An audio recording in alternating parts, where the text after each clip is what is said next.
बिस्मिल्लाहिर्रहमानिर्रहीम। अस्सलाम वालेकुम। साबका और नई पीडीएम आमने सामने हैं। मौलाना मरियम और बिलावल एक दूसरे के ऊपर इल्ज़ामात लगा रहे हैं और जो सीज़ फायर मुआहदा था इनका ये तय हुआ था कि एक दूसरे के खिलाफ बयानात नहीं दिए जाएंगे। वो सीज़ फायर मुआहदा टूट चुका है और इस पर बात करेंगे कि सियासी तलखी क्यों बढ़ गई है। पहले बात कर लेते हैं कि बिलावल ने क्या कहा और उसके जवाब में मौलाना ने क्या कहा, और फिर आपको राना सनौला साहब और कमरुल कायरा साहब को बताता हूँ, और फिर ये भी बात करते हैं कि कैसे पीडीएम बनने के बाद भी ये लोग कोशिश कर रहे थे कि फौज के साथ मामला तय हों, फौज से राब्ते कर रहे थे, फौज से मुलाकातें करने की कोशिश कर रहे थे। बिलावल भुट्टो जरदारी ने कहा कि वोट को इज्जत दो की बात करने वाले अदम एतमाद के लिए वोट इस्तेमाल करें या इस्तीफा दें।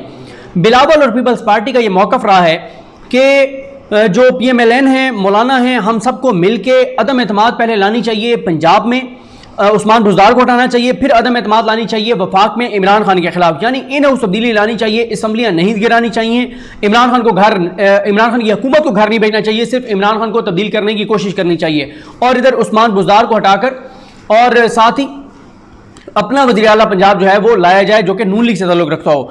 बिलावल कहते हैं कि इन्हें उस्मान बुज़दार हुकूमत गिराने के लिए अपने वोट का इस्तेमाल करना चाहिए, यानी नून लीग को। बिलावल ने कहा कि अगर अपोजिशन पार्टीज बुज़दार हुकूमत को नहीं गिराती तो यह साबित हो जाएगा कि इनकी सियासत ना मज़ामत की सियासत है और ना ही मुफाहमत की सियासत है, बल्कि मुनाफिकत की सियासत है।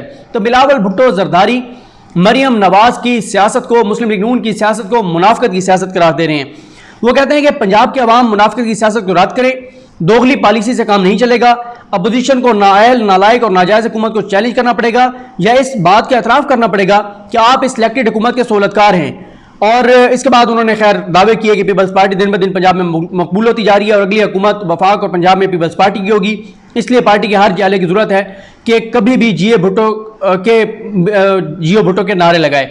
अच्छा, यहाँ पर यह भी बता दूं कि बिलावल साहब ने कुछ रोज़ पहले यह भी कहा, बहुत सख्त बयान दिया, जब उन्होंने कहा कि हुकूमत का मुकाबला ना तो पटवारियों से है ना मौलाना से है बल्कि जालों से है, यानी उन्होंने नून लीग के कारकुनान को पटवारी करार दिया बिलावल भुट्टो जरदारी ने। और ये बहुत ही एक बिलो द बेल्ट बात समझी जाती है कि आप इस कद काट का बंदा जो है वो इस तरह की मतलब चीज़ों पे, जो सोशल मीडिया पे चीज़ें होती हैं, उन चीज़ों पे आ जाए। कुछ और भी ऐसे कहा, वो भी मुनासिब नहीं था। यानी एक होता है ना कि आप मुकाबला कर रहे होते हैं सियासत में और आप ज़रा और तरह की ज़बान इस्तेमाल करते हैं, लेकिन ये बहरहाल इंपॉर्टेंस है इस बात की कि बिलावल इस सतह तक अब चले गए हैं कि नून लीग के कारकुनान को पटवारी कह रहे हैं। इसके बाद जनाब आ जाए मौलाना फजल रहमान साहब ने क्या कहा, सलीम साफी साहब को इंटरव्यू देते हुए, क्योंकि इंटरव्यू अभी चलना है, उन्होंने बिलावल भुट्टो जरदारी को मीर जाफिर करार दिया और उन्होंने कहा कि बिलावल भुट्टो की एस्टैब्लिशमेंट से डील, बिलावल ने एस्टैब्लिशमेंट से डील की और हुकूमत से मिल गए। जो पेशकश बिलावल को हुई वो हमें भी हुई, लेकिन हमने कबूल नहीं की। इस्तीफों का ऑप्शन पीडीएम के आलामी में मौजूद था। पीपल्स पार्टी हमारी बात मानती तो आज हुकूमत खत्म हो चुकी।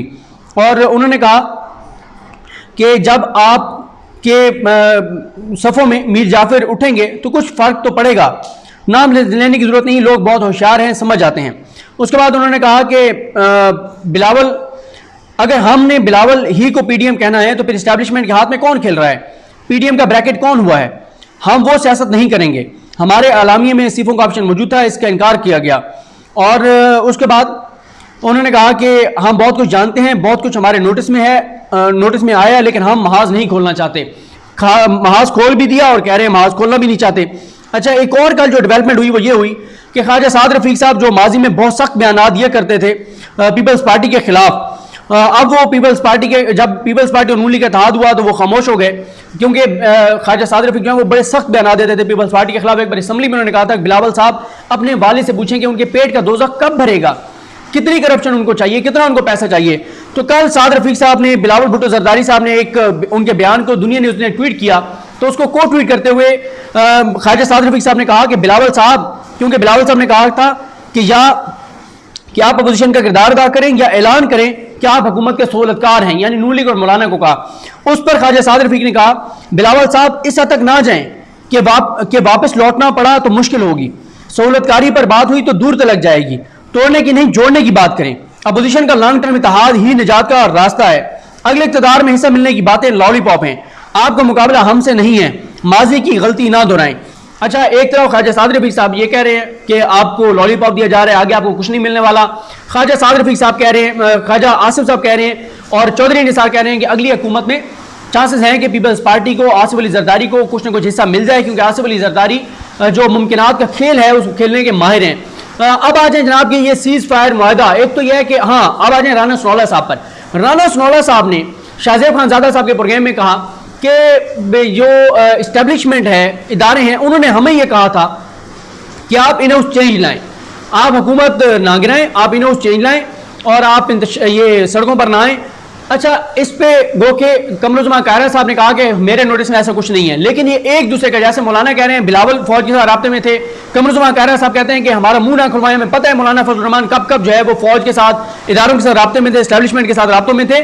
तो ये आप देखें कि पीडीएम बनने के बाद भी ये एक दूसरे पर इल्जाम लगा रहे हैं कि ये फौज के साथ राब्ते में थे, और ये बात कई बार हमने भी की, लोगों ने भी की। ये बात कोई बड़ा राज नहीं था ये, और इस बात को करने के लिए कोई बहुत बड़ी दानिशवरी नहीं चाहिए थी कि ये सब एक दूसरे को बेच देंगे जब भी इनको मौका मिला। मौलाना को मौका मिला तो वो नून लीग और बिलावल को बेच देंगे, बिलावल को मौका मिला तो वो नून लीग और मौलाना को बेच देंगे, नून लीग को मौका मिला तो ये इनको बेच देंगे। सबके दरमियान एक अदम एतमाद था, कोई एक दूसरे पर भरपूर एतमाद करने को तैयार नहीं था। और यही वजह है कि आप देखें कि अब ये बातें खुलकर सामने आ रही हैं कि ये फौज के साथ राब्ते कर रहे थे ये। अच्छा, अगर हम इनकी बात मान लें कि जी फौज ने इनको अप्रोच किया और फौज ने इनको कहा कि आप इन्हों चेंज लाएं, तो ये तो कहते थे कि हम फौज के खिलाफ लड़ रहे हैं। इनको तो फिर उसी वक्त नाम सामने ले आने चाहिए थे कि जी फौज के फलां कर्नल ने, फलां ब्रिगेडियर ने, फलां बंदे ने, फलां विंग ने, फलां, कुछ तो बताते ना। ये चुप रहे। साल बाद इनको ये याद आ गया कि फौज ने हमें 1 साल पहले कहा था कि इन्हें चेंज ले आए। तो बात यह है कि इसका मतलब यही है कि ये फौज को गालियां भी दे रहे थे और असल में ये फौज के राब्ते में भी थे। और ये जो है, क्योंकि ये कहते हैं कि फौज का सियासत में किरदार नहीं होना चाहिए, फौज से तल्लुकात सियासी मामलात पर वो जायज़ नहीं होते। तो ऑन ए लाइटर नोट इसका मतलब यह है कि ये खुद नाजायज़ तल्लुकात रखे हुए थे, ये फौज के साथ नाजायज़ तल्लुकात रखे हुए थे, ये मिन्नत तरला कर रहे थे, ये डील और ढील मांग रहे थे, कोशिश कर रहे थे कि किसी तरह से हमें डील ढील मिल जाए। और इसका मतलब यह भी हुआ कि पीडीएम बनने के बाद भी ये लोग फौज के सहारे ही जो है वो इमरान खान को निकालना चाहते थे और इक़्तिदार में आना चाहते थे। तो ये इनकी मुनाफिकत है, ये एक दूसरे को मुनाफिक कह रहे हैं। हकीकत यह कि सब मुनाफिकत पे मबनी सियासत कर रहे थे। और अब ये भी वजह है, ये जो वजह है कि ये तलखी बड़ी है और सीज़ फायर टूटा है, उसकी वजह यह है कि इलेक्शन मुहिम का आगाज़ हो चुका है। इलेक्शन मुहिम का आगाज़ हो चुका है और अब ये तलखियाँ बढ़ेंगी, एक दूसरे के खिलाफ बयान देंगे, क्योंकि बिलावल भुट्टो जरदारी जो है वो पंजाब में इस वक्त दौरा कर रहे हैं, एक अगले इलेक्शन के लिए और साथ ही बलदियाती इलेक्शंस के लिए। अब ये तलखियां बढ़ेंगी, एक दूसरे की तरफ बयानात आएंगे और अब इमरान खान और अपोजिशन से ज्यादा अपोजिशन आपस में गुत्थम गुत्था होगी और ये तलखियां बढ़ेंगी, क्योंकि अब इनके इकट्ठे बैठने के चांसेस नहीं हैं। क्योंकि अजीब इनकी एक मुनाफिकत है, तर्ज सियासत है कि एक तरफ तो बिलावल कह रहे हैं कि नून लीग जो कर रही है वो मुनाफिकत कर रही है, दूसरी तरफ बिलावल मुसलसल राब्ते में भी है शहबाज शरीफ के। कभी बिलावल कहते हैं कि हम शहबाज शरीफ से डील करेंगे, हमजा शहबाज से डील करेंगे, मरियम से डील नहीं करेंगे। उधर वो शहबाज शरीफ के बारे में ये भी कहते हैं कि शहबाज शरीफ जेल से बाहर है और वो जो खुशीशा है वो जेल के अंदर है। तो ये सिंध के लिए कुछ और कानून है और पंजाब के लिए कुछ और कानून है। तो ये सारी चीज़ें अगर आप देखें तो इससे इनकी असल में तो ये सामने आ रहा है कि ये मफादात के लिए ये सब कुछ था, आवाम के लिए नहीं थी ये पीडीएम। और उस मफाद के लिए जिस फौज को ये गालियां दे रहे थे, ये कहते थे इमरान खान से तुम्हारा मुकाबला ही नहीं है, हमारा तो मुकाबला ही फौज के साथ है, हम तो निकले ही फौज के खिलाफ हैं। और आज ये एक दूसरे के बारे में बता रहे हैं, एक दूसरे के स्कैंडल्स गिनवा रहे हैं कि ये भी फौज के साथ राब्ते में था, वो कहता है तुम फौज के साथ राब्ते में थे। बिल्कुल उसी तरह से जब दो दोस्त, चाहे वो लड़कियां हो चाहे वो लड़के हों, जो बहुत करीब होते हैं और जब वो लड़ते हैं फिर वो एक दूसरे के स्कैंडल्स गिनवाते हैं, तेरा फलां के साथ चक्कर था, तू फलां के पास जाता था, तू फलां के साथ जाती थी, वो ये होता है। अब ये वही काम कर रहे हैं, एक दूसरे के स्कैंडल गिनवा रहे हैं, तुम फौज के साथ नहीं, मुझे पता है तुम फौज के साथ राब्ते में, मेरा नाम मुंह खुलवाओ, मुझे पता है तुम्हारे कारनामों और करतूतों का। तो ये अब ये कारनामे और करतूत बताएंगे, मीडिया पे रौनक लगेगी, आवाम इंटरटेन होगी और पता चलेगा आपको कि ये जो पीडीएम के अंदर चल रहा था वो क्या चल रहा था। और बाय प्रेस कॉन्फ्रेंस में जब ये कहते थे हमारे दरमियान कोई इख्लाफ नहीं है, हुकूमत झूठ बोल रही है, सहाफ़ी झूठ बोल रहे हैं, मीडिया झूठ बोल रहा है कि हमारे दरमियान इख्लाफात हैं, और फिर वो मरियम साहबा का मशहूर ज़माना वो जुमला हा पीडीएम में लड़ाई हो गई है। तो पीडीएम तो पहले दिन से लड़ाई थी और बल्कि पिछले कुछ अर्से पहले किसी ने बयान दिया था कि पहली ही मीटिंग में लड़ाई हो गई थी, शायद मौलाना और बिलावल में या किसी में, एक तो वो खैर है ना जब वो मौलाना की तकरीर नहीं दिखाई थी, वो नहीं, एक और भी किसी मामले पे लड़ाई हुई थी, पहले दिन से इनके दरमियान लड़ाई थी। ये जबरदस्ती की शादी थी, ये नहीं चल सकती थी, वही हुआ। अब इनका ब्रेकअप हुआ और ब्रेकअप होने के बाद, अलहदगी होने के बाद, अब ये उस 1 साल में जो राज और न्याज की बातें थी, एक दूसरे के जो जो इन्होंने कारनामे और करतूत देखे, एक दूसरे के जो जो नाजायज सियासी तल्लुकात बनाने की कोशिश थी, वो सारी चीज़ें ये सामने ला रहे हैं। बहरहाल इंटरेस्टिंग सूरत हाल है, बड़ा दिलचस्प होगा, मज़ा आएगा जब ये और स्कैंडल्स एक दूसरे के गिनवाएंगे। आप भी इंतज़ार कीजिए, हम भी इंतज़ार करते हैं। मुझे अपनी दुआ में याद रखें। अल करीम हम सबका हामी नासरो। अल्लाह हाफिज़।